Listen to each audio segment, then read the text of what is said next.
So next, we're going to dig into really the meat of the agenda here today. We're going to hear from Patrick Wright, who directs the task force. He's the guy who gets up in the morning and goes to sleep thinking about how we're making progress through the task force. And then after Patrick, we're going to have a couple of panels that are really going to focus on what's happening here on the Central Coast. So let me turn it over to you, Patrick.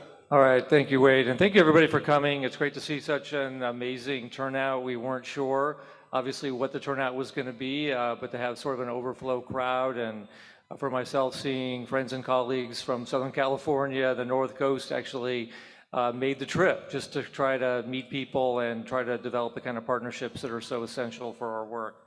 What I'm going to try to do just in a few minutes is kind of repeat and amplify some of the remarks that Secretary Crowfoot made about why we're here, talk about some of the major state and federal accomplishments in this region to lay the groundwork for hearing from our locals, and then end with some a little bit of a roadmap, a little bit of a discussion of some of the major tools that are under development to help empower and strengthen the role of partnerships, not only here, but throughout the state. So let me start just at the beginning with the next slide. To remind you, as Wade said, that the action plan is what drives our efforts. It was issued in January of 2021 by the governor. We've got 4 major goals in front of us: protecting the health of our forests, the safety of our community, also with an eye towards the economy, the fact that wood utilization strategies and recreation strategies in our forests and wildlands are the key to the economy in many of our rural areas, and to always be driving innovation across the board to be able to take our efforts to the next level. We're driven again by a very specific set of actions that are in that plan, 99 separate actions, each with a lead agency, each with a time frame. I'll come back to that in a second, but that's our guiding principle, together with trying to align the work of federal, state, local, private, and tribal agencies and regional partnerships to get where we need to be. Next slide. As many of you know, the plan was shortly after that. It was codified through SB 456. We're so fortunate to have Senator Laird join us late this afternoon to give us his thoughts about the legislature's expectations of the task force and some of his thoughts on how we can better address some of the wide variety of regional needs and priorities out there. Next slide. Again, we've got a dashboard. This is on our website. We're tracking every regularly how we're doing on each of those 99 actions. All of them are in various stages of progress. Many of them are simply ongoing, but a fair number of them are completed or in their final stages. You can see that information, who's involved, what the key issues are, by going to our website on a regular basis and or contacting us in Sacramento to get more information. Next. And we also, of course, are displaying a lot of that same information with respect to the budget. You can track where every dollar is going at the state level and how those dollars, those couple of $1 billion that Wade talked about, are being used to implement the action plan, and we're going to be working over the next year with our federal colleagues so that we come up with a cross-cut expenditure plan so you can see how state and federal money are being leveraged together to get where we need to go. Again, as Wade said, this is our 4th regional meeting. We alternate between regional meetings and Sacramento meetings so that we can hear firsthand from you as to what your key issues and your priorities are, and focus more at the Sacramento issue on statewide alignment issues. We will be heading up to Northern California in October. It looks like that'll likely take place in Redding, and preparations are already underway. Putting together these meetings is a big deal. We certainly appreciate all the help we're getting from our local partners in making them successful. Again, when you look at those 99 actions, how do we get all that done? Well, it's not by tracking 99 actions separately. It's by putting them in buckets of strategies where we can work together to get them done. One of the key ways we do that is through a series of joint strategies. We've already got several of them completed for prescribed fire, for recreation, for reforestation pipeline, for private landowners. These are strategies where state, federal, local partners are coming together. They all have their own statutes, their own mandates, but this is a way to make sure we're leveraging funding. We're setting joint priorities as we go. Tough targets in each of these plans that are, we hope, are aggressive but achievable to help guide our efforts. And then again, we have several more under development. We heard from the Wood Utilization Group at our last meeting. You'll see that draft plan out in a few weeks. Second major area of emphasis, a lot of the action items are related to data. Candidly, we haven't historically been in good shape with respect to data. Each agency creates their own data sets on what they're doing, so we've been spending an enormous amount of time trying to align the data sets of the various agencies, building monitoring systems, building tracking systems, et cetera. And then finally, which is where it's all at today, is trying to build regional frameworks to put us in a position in Sacramento of helping regional partnerships get where they need to be rather than setting priorities from Sacramento. Next slide. Just to give you a flavor of some of the major Central Coast highlights, you've already heard a little bit of this from Joe and others, but CAL FIRE in particular has made tremendous investments in this area. 80 different grants from a few $1,000s to several $1 million across the board, everything from wildfire resilience to fuels reduction projects, prescribed fire, 137,000 defensible space inspections. CAL FIRE is really ramped up in that area, knowing how vital it is across the state to protect the safety of our communities. You also talked about reforestation. Obviously, with these fires, spending a lot of time trying to build the capacity to respond with an adequate set of seeds and nurseries and cones and everything you need to restore the landscape to where it needs to be. And then finally, many of you remember when Governor Newsom started his first day in office, he said, we need to have our highest priority communities protected right away. CAL FIRE, give me a list of 80-some areas across the state where we can get action done immediately. 10 of those were in this area, all 10 have been completed. And so tremendous effort on the part of CAL FIRE to put together fuel breaks, community protection zones, and other things to make sure this area is protected. They also have a demonstration state forest. Traditionally, these demo forests were focused on timber and innovative practices. They're still doing that, but they're also expanding and looking at things like how those forests can be used to adjust to climate conditions, how they can experiment with different types of prescribed fire. In fact, they had their first broadcast burn ever last November. So look for more from CAL FIRE's demonstration forest as we go ahead. And again, fuel breaks, one of the most impressive and successful fuel breaks was one that was done here on the Mid-Coast, where it helped protect the Palo, Colorado community from fire. Again, fuel breaks don't stop fires, but they're vital in helping slow them down and providing places for firefighters to make a stand. And we're going to be working increasingly with our science advisory panel to document them. So we have more than anecdotal information on the importance of these measures. We've got a systematic approach that will tell us what's working and what's not working across the state. State parks, as many of you know, this is probably the area of the state where they're the most visible, and they've got projects all over the map, treatment projects, prescribed fire projects, partnership projects, capacity projects, really runs the gamut. They are really facing some major challenges with the floods that have taken place, so a lot of that is getting their attention this spring, but hopefully once they can finish some of that effort, they can refocus their efforts on building the resilience of their park system. And again, hopefully a lot of you will see Big Basin tomorrow. That's probably the flagship park down here, obviously one that was very hard hit. And they've got a lot of efforts underway to reimagine the park in ways that will be more resilient to climate change as we move forward. The Forest Service, as you already heard from Jennifer, the amount of land that the Forest Service had is sometimes underestimated in the Central Coast, 1.75 million acres. So they do, in fact, have a lot going on. A lot of funding is flowing to fuel reduction projects. A lot of money is pouring into, with some of the new Infrastructure Act money, into building the capacity of the Forest Service to get their forest in shape to deal with some of the major challenges that are in front of us. And again, just one of their highlights, again, another fuel break, 24 miles of fuel breaks that just really have made the difference in protecting Big Sur, protecting wilderness areas, part of a collaborative effort called Firescape Monterey. That's a real model for how the Forest Service is working with local partners to protect communities. So now what I want to turn to is just a few seconds on what I've given you is some highlights, some anecdotes, some case studies. We've got lots of those on our website. CAL FIRE has got a really well-expanded website that really gets into detail on what's working throughout the state. But we're also transitioning to not just rely on case studies throughout the state.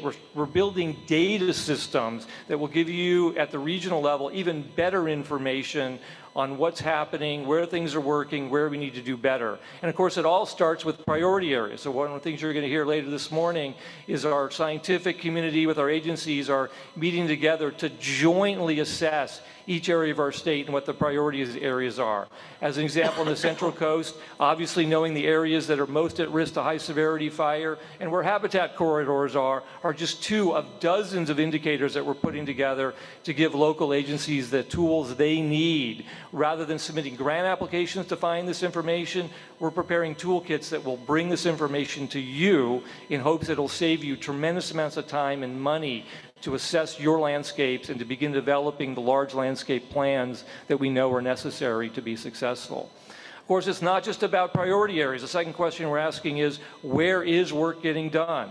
This is just a snapshot of a dashboard that's still under development. Hopefully it will be finished soon, that will give you the full range of information of where projects are taking place in the Central Coast. As you can see from this, we've got half a dozen or more different agencies doing projects across the board. We've got federal, we've got state, we've got local, we've got Caltrans, an agency that you might not normally think about, doing tremendous amount of work. So as you can see in gray, virtually every highway corridor in this region has thinning projects underway to make sure those roads are safe for all of us. And we're breaking them down into different categories: beneficial fire, thinning, grazing, timber harvest, to give you a sense of where the different agencies are working. In this region, as you can see, we estimate that over 132,000 acres of work has been done across 70,000 acres. So a lot happening in this region. And this information is actually giving us some information that we wouldn't have otherwise known. For example, the thing that popped out when I first saw this dashboard was we've actually gotten more prescribed fire done in this region than thinning. And it turns out that's because the Federal Fish and Wildlife Service and the Forest Service and the Department of Defense have major prescribed fire operations going. So it's been a great tool for us to try to figure out where work is getting done, and we hope to build on this with a related set of information on where there are planned projects so that we can provide agencies with better knowledge of what each other are doing in the region. So for example, our next slide gives you a sort of a zoom in on a local area, actually near Santa Cruz, where you can see where there are CNRA projects, easements and acquisitions, where State Parks is working, where CAL FIRE is working. We're going to build this tool out over the next year or two so you get a better sense of where all the activity is happening, which we hope will lead to even more partnerships and even more regional planning to try to get where we need to go at the landscape scale.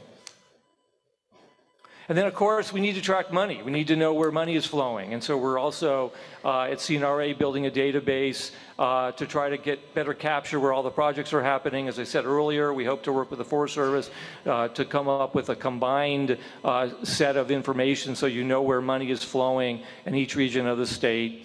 And then finally, and this will be the theme of the last panel today, we're working really hard to align that funding, to try to transition from paying for everything project by project by going big, by building the capacity of regional partnerships throughout the state to get where they need to go. So you're going to see us more and more focus on sub-regions of the Central Coast where we can bring together state, federal, local money across the board to help these large-scale partnerships that are forming here and elsewhere get where they need to be. So I hope that gives you a little bit of a flavor of the arc of the meeting today. We're going to start with the scientists telling us again what some of the priorities areas are. We're going to hear from local leaders telling us what the key issues and opportunities are. And then we're going to hear from an agency panel on how we're trying to align our resources to help our regional partnerships grow and thrive. So thank you, Wade, and the rest of the panel for being here, and look forward to a productive meeting. Thanks so much, Patrick. You know, the way I describe this is we know that this catastrophic wildfire risk isn't going away. Mother Nature continues to surprise. So while we've made progress and we're proud of that progress, there's so much more work ahead. And all of the information and all the efforts are really seeking to develop systems that will allow us to maintain a sustained effort to protect our communities and our landscapes. It's a lot of information, so I'll just encourage you as you're orienting yourself to all of this, that the task force website is an excellent resource, and it's just wildfiretaskforce.org, as you saw on the slide. I want to invite Allison back to the stage because we're going to do another exercise just to get a little feedback on Patrick's presentation. You're going to grade him on a letter. No, just kidding. Allison. Okay, so if you're online, it's going to be more of the same, hopping on to Poll Everywhere. And if you're in person, I'm going to make sure I've got the right prompt. Don't do it yet, but you're going to get a chance to stand up. So what I'm going to want you to do when I say go is at your table, find another person you don't know, but you can actually stand up because we've all been sitting a while. And the prompt is just discussing what was especially helpful or interesting from the director's report. So online folks hopefully have their Zoom instructions, and we're going to do the clap thing again to bring you guys back. So when you hear that, please quiet down and So Allison, what was especially interesting or helpful from Patrick's report? Exactly. Yep, and you're going to talk to somebody you don't know, ideally at your table. Ready, go. Well, we can talk. I already know you, but... Jeremy, thank you so much. Oh, you're welcome. For everything, You're welcome. for really everything. Thank you. And for going deep in terms of the people of the place. Yeah, a lot of times they just see them as hunters-gatherers as cave people, you know? Yeah, or the acknowledgement is like 2 sentences. Yeah. It's just like, hey, here were the people who lived here, here's what they did, here's who they were. That's what I wanted to do. Yeah, so thank you. You're welcome. Thank you. Yeah. I didn't realize there was nobody remaining. No, they all perished. It's just heartbreaking. It's really... Well, we have 2 lineages that descend from Mission Santa Cruz. And we thought one of them was from here. And we looked for that over 20 years. We looked and we finally found... Are we bringing the next panel up? We finally found evidence, and they were from Almaden, right over the mountain. Where did you... So, are you in Sacramento? Are you living in I Sacramento? live in Gulf, just south of my Sacramento. God. Yeah. And where did you go? Did you go to Wilder Ranch? Yeah, it was on my calendar. You know, we're my gonna talk God. to we're gonna talk to somebody about that. you Yeah, know? sorry about that.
Me once, or if you can hear me, clap once.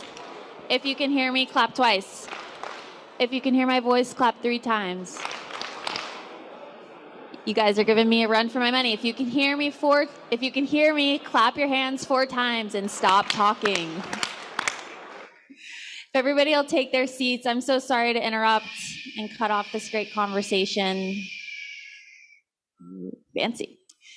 Okay, and before we move on, I just want to draw your attention to with the Poll Everywhere, people were able to upvote different things, and we had, I want to make sure to point out the top one for us, was tribal perspective and history. A lot of folks appreciated that, and interagency project tracking dashboard. I saw lots of dashboard comments. So I think there might be a way to check out these comments after the meeting, but thank you guys for participating, and I'm going to hand it back over to Wade. Thanks so much, Allison.